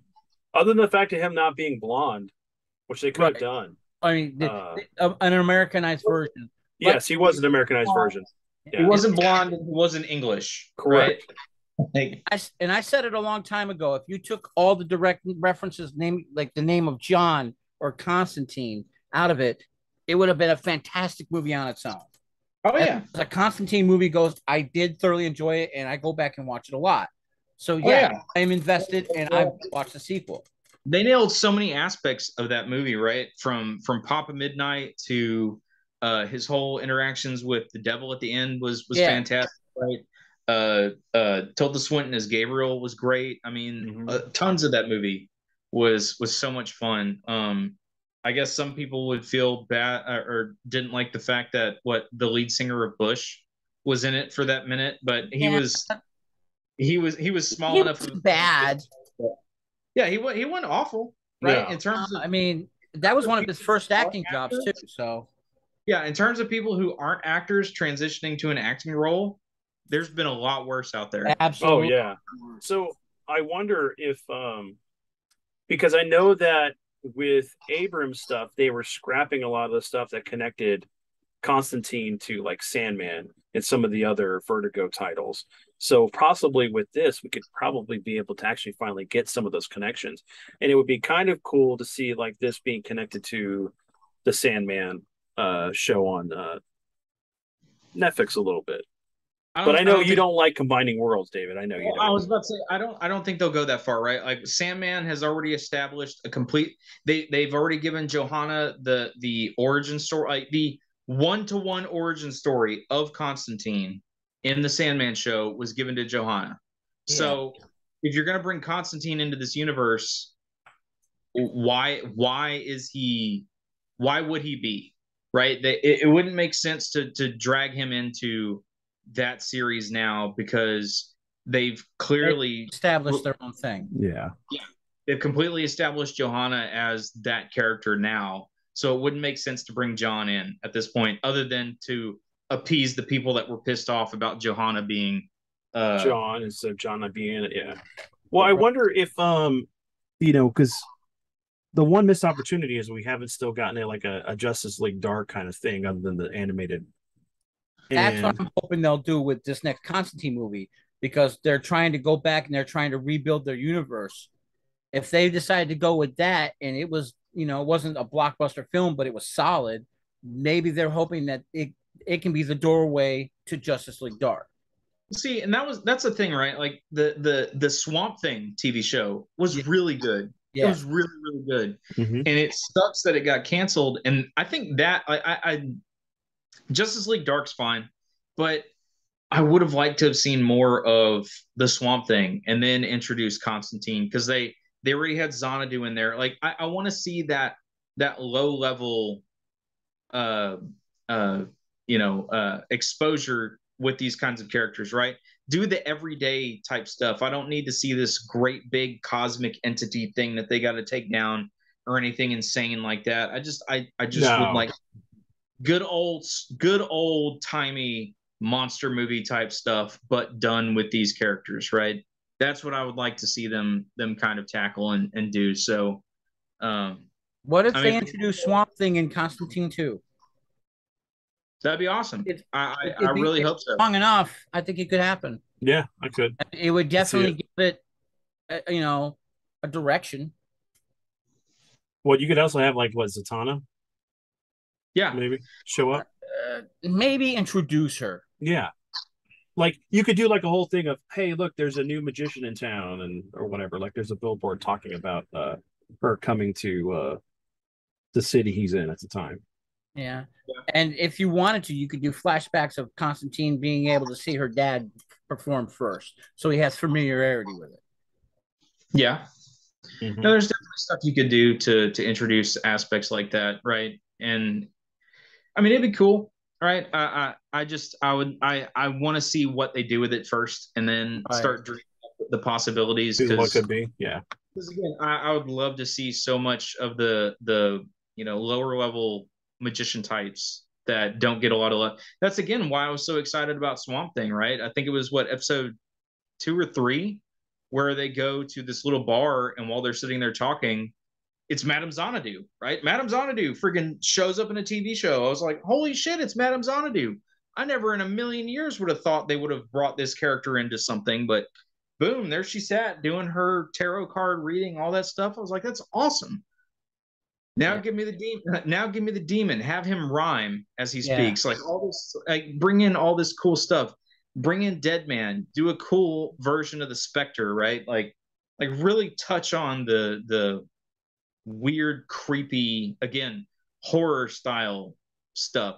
That's kind of where Marvel did all their announcements recently. 90% of them I don't really care about. But one of them that caught my eye was their Halloween special they're going to be doing with the Werewolf by Night.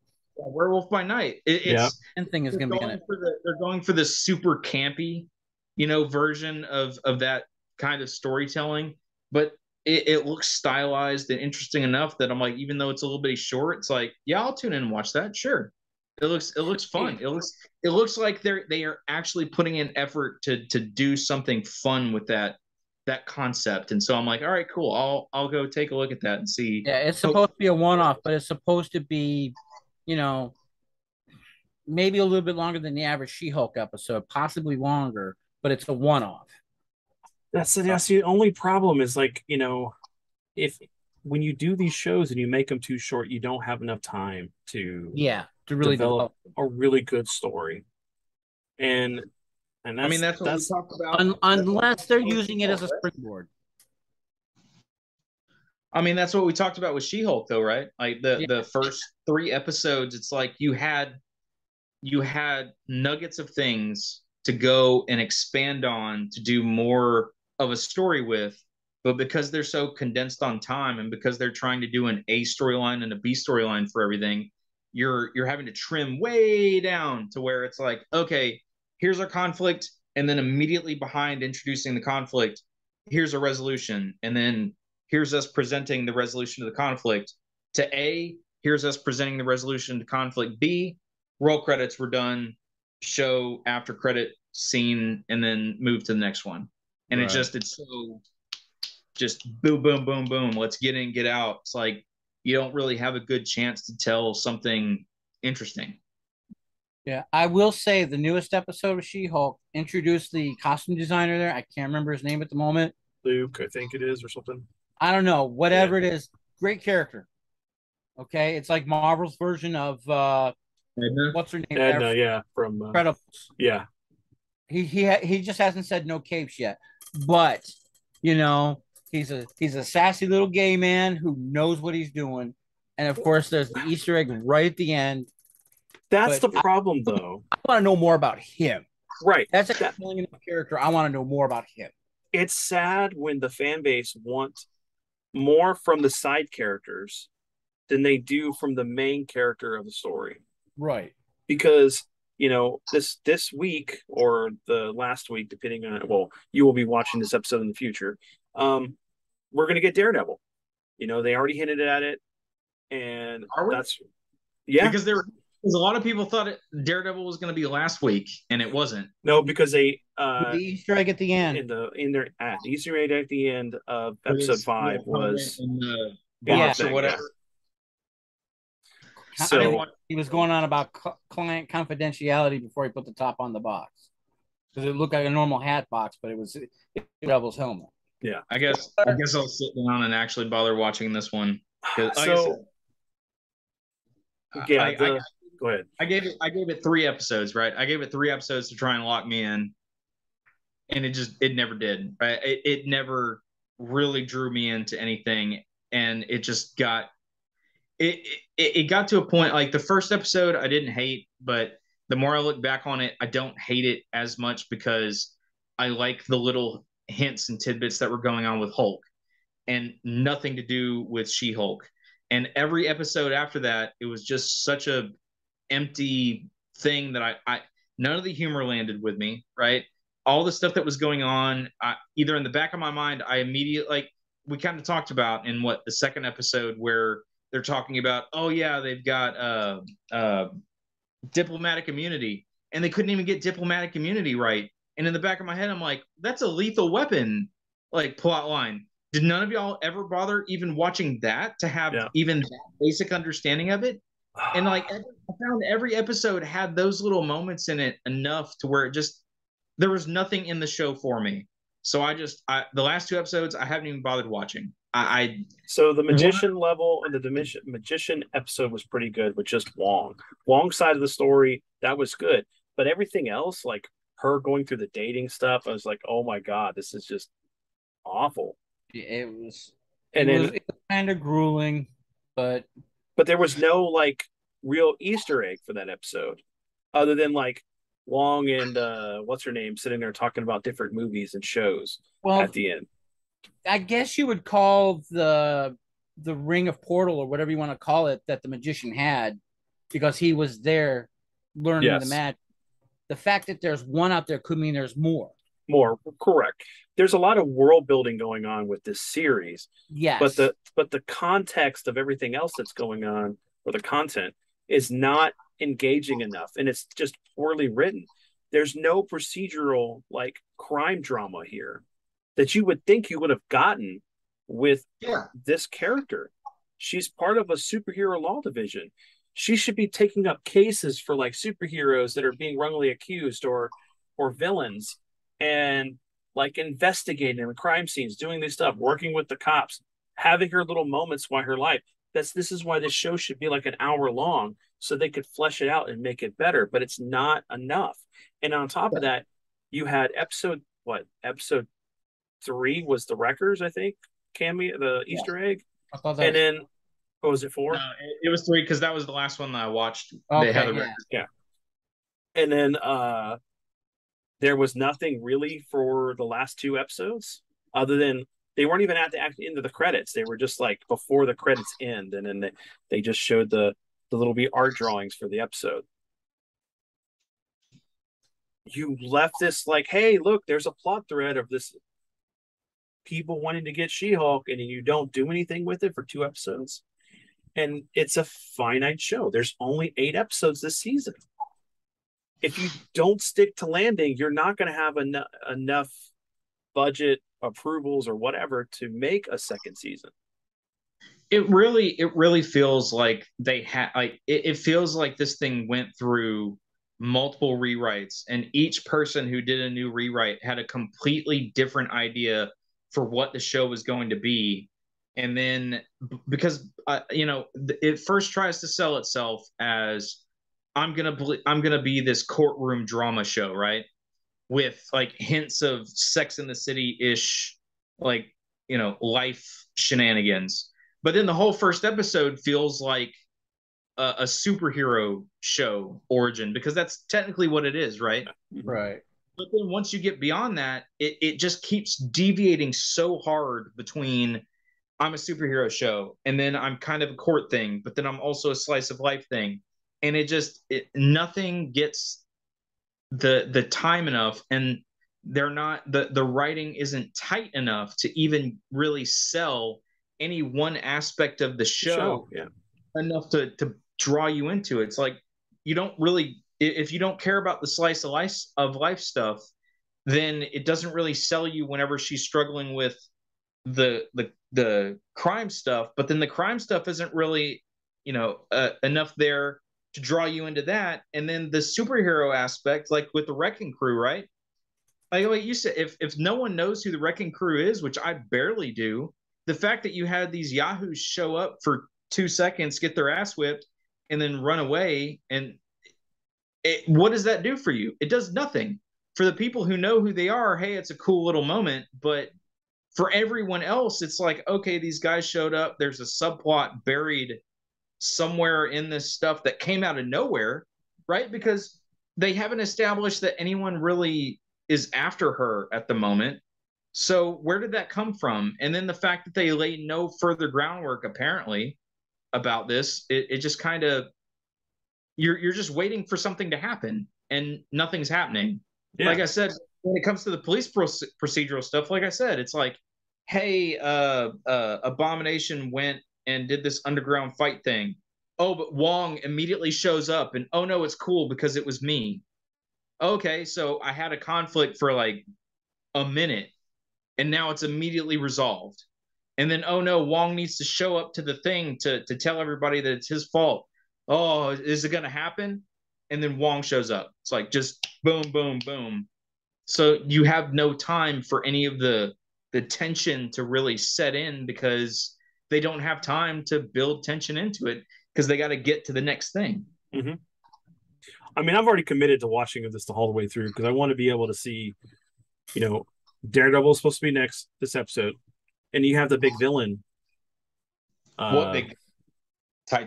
Titania? Is she supposed to be the big villain? No, it's supposed to. Well, originally it was supposed to be Red Hulk, but it could be the leader. Technically considering the fact that Tim Blake Nelson's been brought back. Yeah.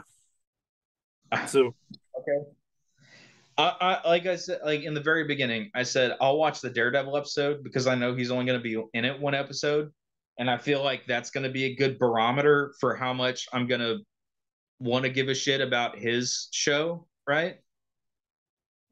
And I don't feel good about it, but it's like I'll watch that, see how they handle Daredevil, and then from that I'll kind of judge whether or not I'm going to devote a lot of time and energy to watch his show. But I don't have hope. You got to take it for a grain of salt. It's not going to be the same crew working on Daredevil that's working on She-Hulk. So it's going to be their taking Daredevil. But the style of his character, like, and this is the problem with doing this kind of stuff where everything's interconnected. When someone decides they want to take a completely different vision of how to tell this story, then how are you going to go from Netflix Daredevil to whatever this She-Hulk Daredevil is going to be? And then are they going to try and boomerang him back to almost not quite, but kind of Netflix style Daredevil? Because that's so tonally out of whack with everything. Yeah, it just becomes disjointed. It's not you have a character that seemed like from the Netflix series to No Way Home, very similar tone. And it's like you don't know how he's going to be portrayed with She-Hulk, which could create a whole new personality for him, and then go back to the new series. Is he going to be just like that, or is he going to be like the Netflix series? You're not keeping with how this character has been established. If I were to write Daredevil, I know what his mannerisms would be, his speech pattern. I know the character. He's going to speak for himself. I just put him in the situation, and he will act it out in my head as I'm writing it down. It's like, well, I don't know. Is he gonna? There's too many variables that kind of like make you wonder how he's gonna be, considering how everyone else on the show's been. It's only like the two people that have been consistent on the show, whereas the Hulk in one episode, and you really kind of only got a cameo of him in the second episode, and Wong. That's it. Well, and even Wong kind of comes off as a blithering idiot in some of it, where he's like this super fish out of water, right? oh, the Book of Ashanti, right? All that kind of stuff. It's like, come on, Wong, you're not that dumb. He's a You're telling, librarian at the monastery. Come on. yeah, yeah, you're a friggin' librarian. You should know. No, yeah. Why on earth would you think that terrestrial laws would be based upon a book that literally only you knew about up until not that long ago in this universe? Because only the Sorcerer Supreme is supposed to know about the Book of Ashanti, right? So why the hell would he expect the law system to be based on a book that only he would know about? It doesn't make sense. Like, hey, it's a cute little gag or whatever, but it's crap. It's crap like that and writing like that that makes you go, well, okay then. Doesn't make sense. Well, didn't really that joke. Kind of a waste to put that in there, but yeah. All right, you did it, I guess. So, and just to kind of wrap things up, I was going to talk about the fact that I did see Love and Thunder, and I enjoyed the movie.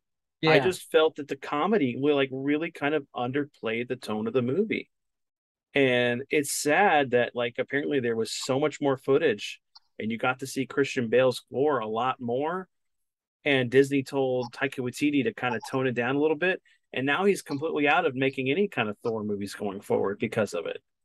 It's like, hey, Disney, why don't you pay attention to what's going on and allow a director to be able to tell the story they want, and if it fails, it's on them. But you guys had an interference in how the story went, so it's like, who's at fault? Both of you guys are. Yeah, I think the comedy element was too bad. I thought I'll say 75-80% of it played well. I mean, yeah, there were a couple of times where it definitely felt forced, but overall, it's one of those things where when we were watching the movie, it was like there was a joke, and then there was another joke on top of it, and there was like a callback joke to the original joke, and it was like, really? Do we need this many jokes in here? We haven't even gotten to the plot of the story yet.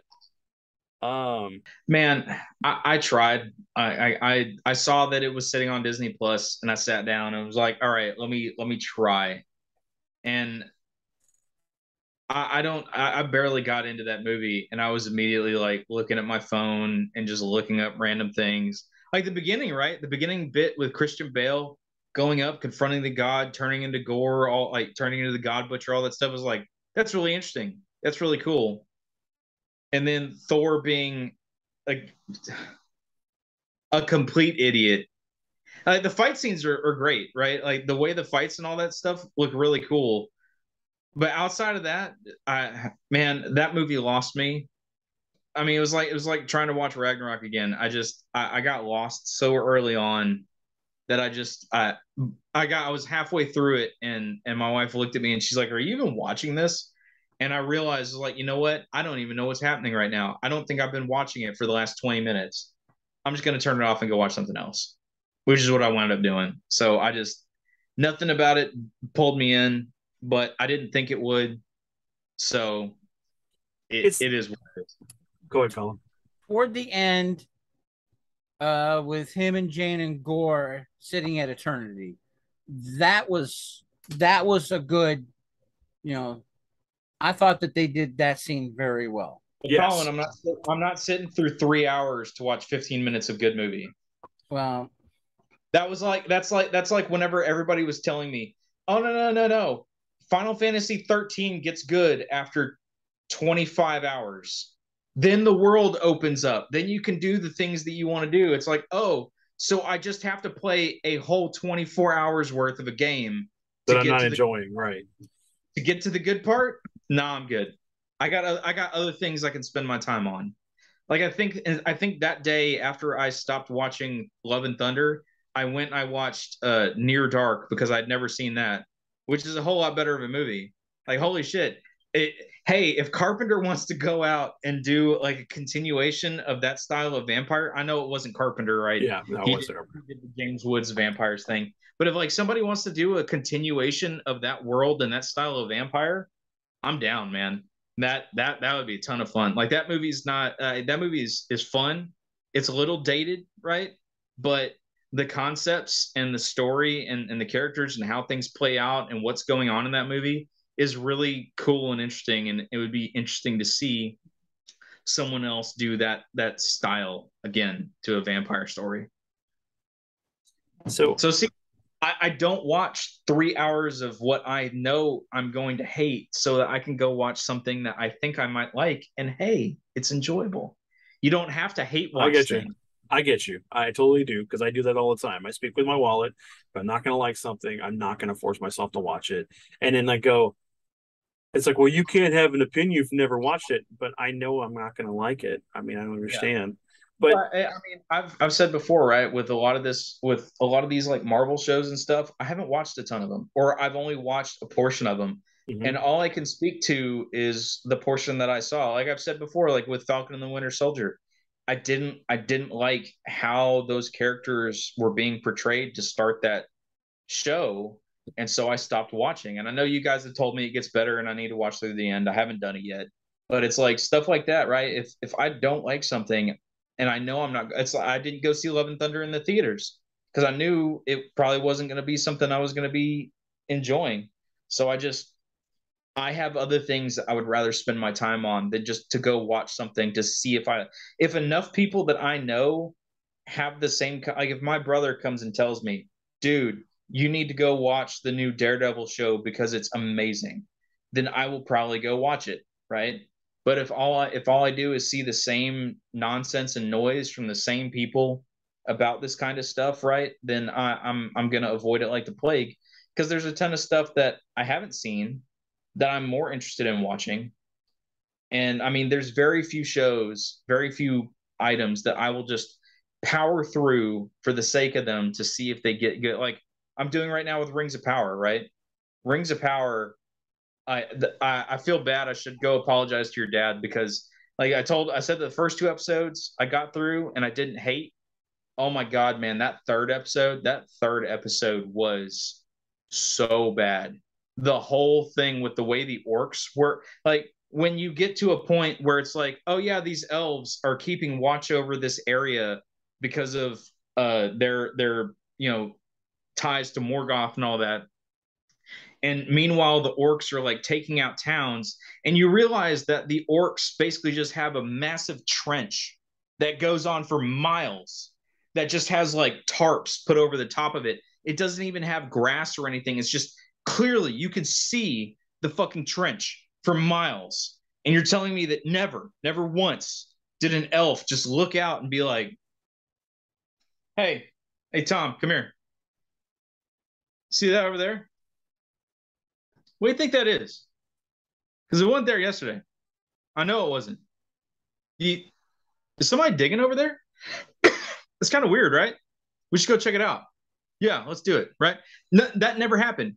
And orcs that at this point in the universe can't stand sunlight. And it's established in the 4th episode that they can't stand sunlight. And yet they're digging all the way up to the surface of the ground.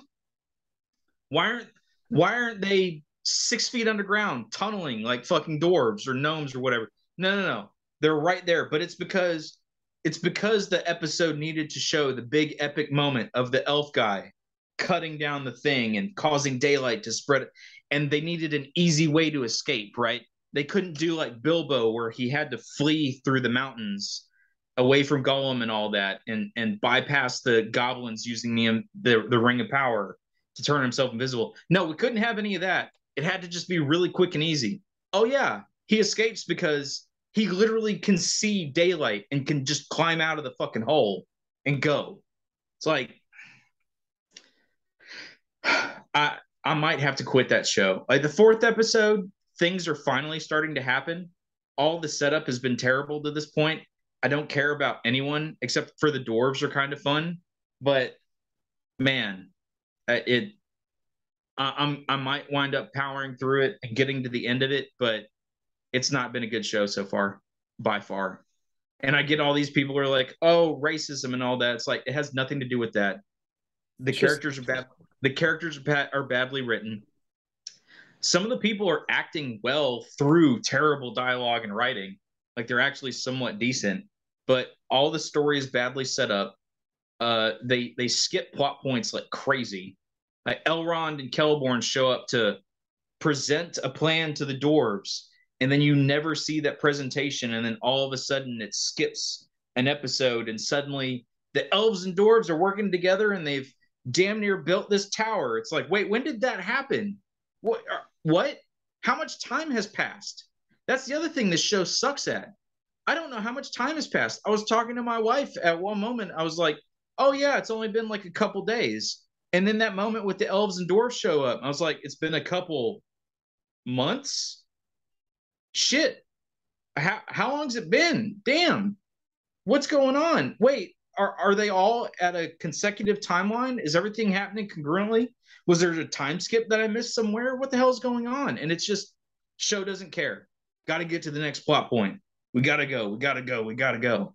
Meanwhile, you got stuff like House of the Dragon, right? House of the Dragon's been badass. And they do a great job of showing time passage with just things that happen, right? Like now this person has a kid, but last episode they were just barely getting married.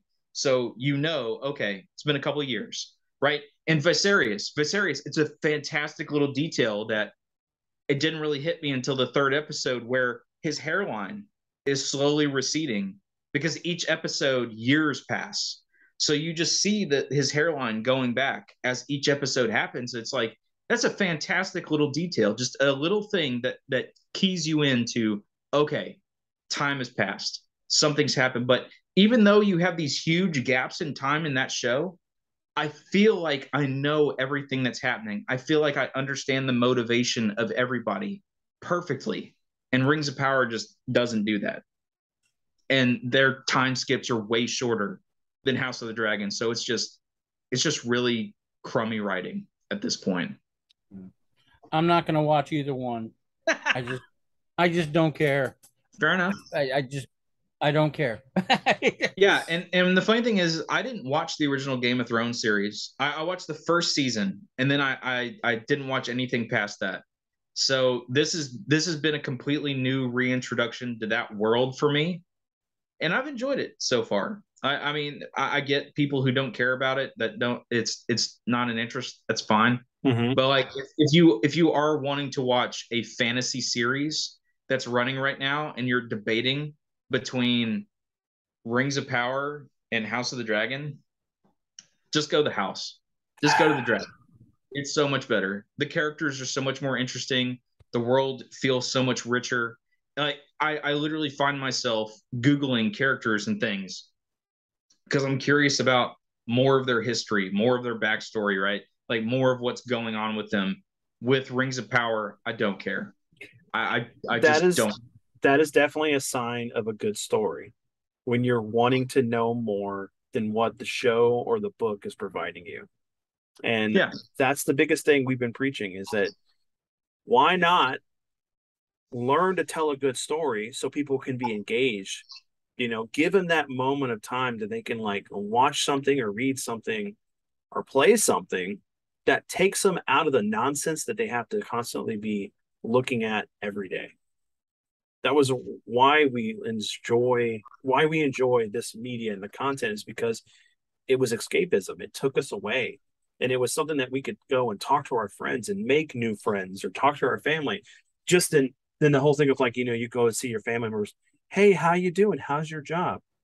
And it's like, hey, did you watch this episode of this show? What do you think about it?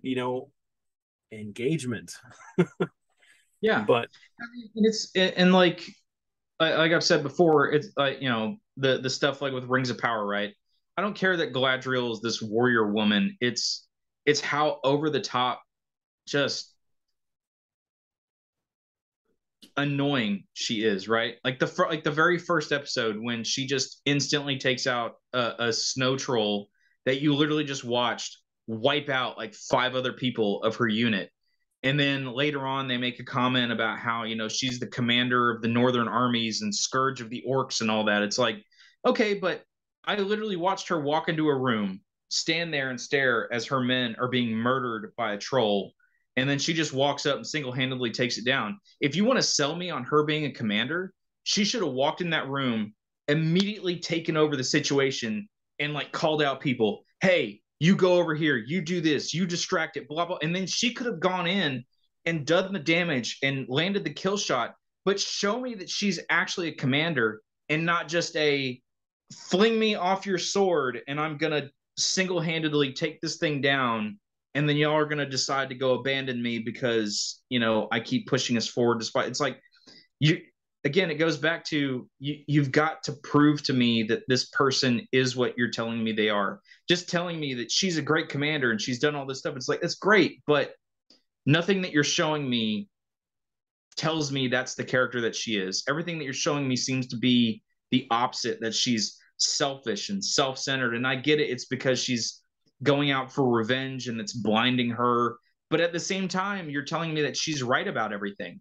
So what's going on? Like, if she's right about everything and she knows she's right about everything, then why isn't she better about communicating that to the people who have apparently been following her for over 100 years, right?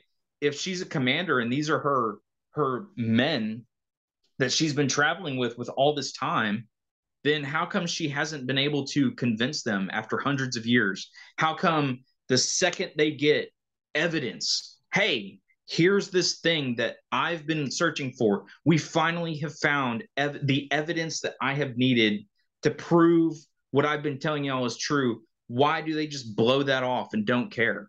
Because they needed to get Galadriel back to point A so that they could get her to point B so that she could show up to point C so that she could go and do the story that they wanted to tell instead of telling the story that would have made sense. And that's the problem. Again, it's that idea of I know the points I want them to be at. Now let me just make up bullshit to fill in the between, whether it makes sense or not, just so I can show this cool scene. And then I want to go show this cool scene. And, oh, I've got this really awesome comeback bit of this one-liner that is going to be great when she says, there's a tempest in me. And I want her to say it. And so we're going to put it right here. And it's just piecemealing this crap together and not having a good through thread through it all that is really what causes it to lack. And that's the struggle, right? It's like, I get y'all want to show your set pieces, I get you've got this cool bit of dialogue that you want to tell, but it needs to make sense in context. Yeah, no, it's true. So we're at the end of the episode, everyone. I'm going to go ahead and do the shout out of this episode. So the shout out for this week's episode is going to be Freaka4. Really awesome dude. He does reviews on horror movies. He's big into metal music, rock music.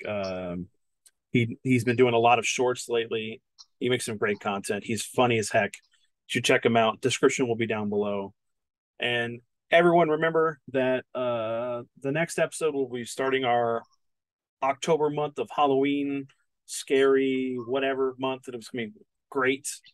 Because we're going to do scary stories. We're going to do us talking about horror movies and horror video games, maybe some horror comics, of course, ghost stories and paranormal, all that stuff. So it should be fun. Until then, everyone have a great one. We'll catch you later.